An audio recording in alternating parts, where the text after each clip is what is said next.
Hi everyone, welcome back to my channel. This is Michelle, and today I'm playing my first time ever, by the way, with some paper artsy things. So I picked up this stamp set from Kim when I was in Joburg earlier this year, and I also picked up some tissue paper. So these are the only two paper artsy products that I own for now. But I was really drawn to this mandala stamp set, and I really wanted to give it a little spin. So I found this journal at my local art shop. It is actually a sketching journal, and I think the paper is 150 GSM. It is definitely not for wet media, but I thought I would grab it anyway and see how I can play with it. I was a little bit bugged by the fact that it's a portrait A4 size and not a normal A4 size. I have to have it like tall, like the way it is on the screen now. But I thought, okay, well, I'll accept the challenge and see how I can use it. And of course, I used this stamp set from Tracy Scott and Paper Artsy first. I'm going in with rainbow colors. I did gesso the pages. So what I did first is I glued two pages together just to make them a little bit sturdier. And then I also gessoed the paper. This paper will definitely not be able to be used without a gesso of some sort, or even if I used, I guess, a thicker coat of acrylic paint at the bottom layer, I think that should be fine, just to seal it. And I obviously do take some time to dry off that paper properly. Okay, so rainbow colors: red, orange, yellow, green, blue, purple, and pink. The purple, I just mixed some of the pink with the blue that's already there because I kind of ran out of space for the last color and I wasn't willing to compromise on the pink. So I just mixed a little bit so there's some indication of pink, of purple on that page. Obviously, I want to blend in all those joins where the colors meet because they were quite harsh and liney. So I'm just going in with those same colors and I'm mixing in a little bit of white just on my sponge that I have there. And I'm just going over the same color. So in the yellow, I started in the yellow and then I move up into the orange and down into the green. And I do that with all the colors, moving up to the color above it and down to the color below it, just to create,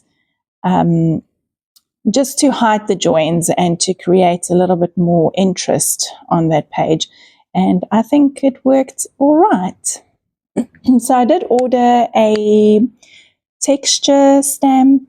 I guess it's a texture stamp or a mark making stamp set from Paper Artsy as well. I'm waiting for that to arrive. So obviously at this stage I didn't have any of that. And this stencil that I have is just a random one that I picked up probably from a local craft shop. I do have a whole heap of unbranded stencils in my stash. Okay, so this is me trying out the new stamp set.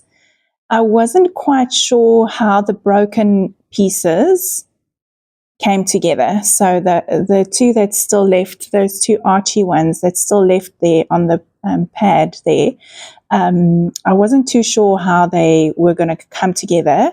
So I figured I'm going to stamp a whole bunch of these shapes out onto some paper. I just tore paper from this book. It's quite a thick, I think it's got 100 pages. And I know that I'm going to have to tear some out anyway to protect the spine. So it didn't really bug me to tear those out. And I'm just using those two sheets and I'm just doing a mass stamping session. And then I will also cut them out, fussy cut them and see how they're supposed to work together. They're really simple to work together. I did fussy cut along the edge of these broken shapes on one side. But then when I put them together, I realized that they actually join perfectly, and you don't have to fussy cut along the details. You can just fussy cut straight down, if that makes any sense at all. Because if you go in the edges, it leaves an open space between them, so they don't join up. You'll see where I glue this one down and the bottom one, you'll see there's a little gap there, just there at the top. And that's because I went along the line of the pattern there instead of just cutting straight down. So I just filled that in with a white paint pen in the end, just to hide that little mistake there, but that's all right. So this is me just testing the stamps, seeing how they work, kind of the way you would swatch paints. I'm kind of swatching the stamp set. I'm going to go in and just touch up those spots that I said there just then, and just trimming off a little bit of excess that I did not quite manage to fussy cut away. And there you go. Now you can't even see that I'd left some bits, that I made a mistake. Sorry, completely forgot the words that I wanted to say there. And now I'm going to go in with these words that came on the stamp set. I think it says love, dream, and believe. And I'm just stamping them out on that same paper. And I'm going to cut them into 3 bits and scatter them on the page. I was going to color in these mandalas, but then when I put them on the brightly colored background, I thought, I actually really like the black and white, so I'm just going to leave it at that. And then I'm going to just do a little scribbly line around the words.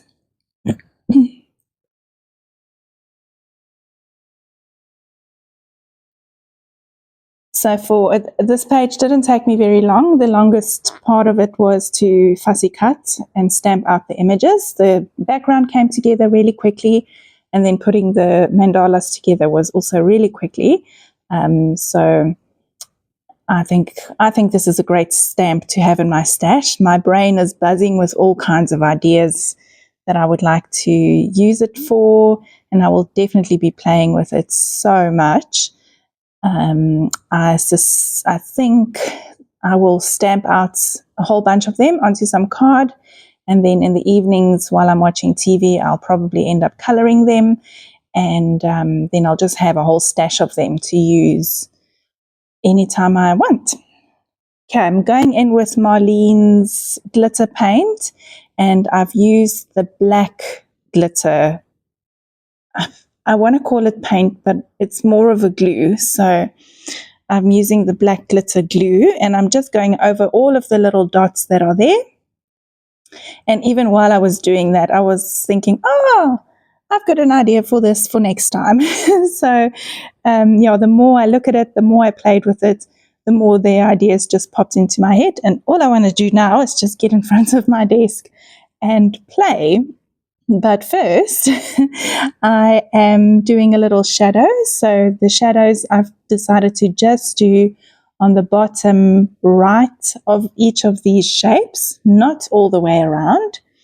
And then I will go in with the highlights on the opposite side just to push them out from the background slightly. And you'll see how they now look a bit like they're floating on top of the background. And that's kind of what I wanted to achieve there. I'm just making sure that I'm blending that Stabilo All Pencil out completely, and that it's not just a black line that I've water activated. I really wanted to make sure that it looks like a shadow. And there I go with my white highlights. I also touched up with a little bit of white gesso. The top one was, the line was a little bit too distinct, so I wanted to just cover that up. And that's it for this page. Let me know if you've ever tried any of the Paper Artsy products. I've ended up ordering some of the chalk finish paints and a couple of stencils, and I can't wait for them to arrive and get here so I can play. Please like and subscribe to my channel. Please leave me a comment, And I'll have some more paper artsy content coming your way very soon. Okay, bye.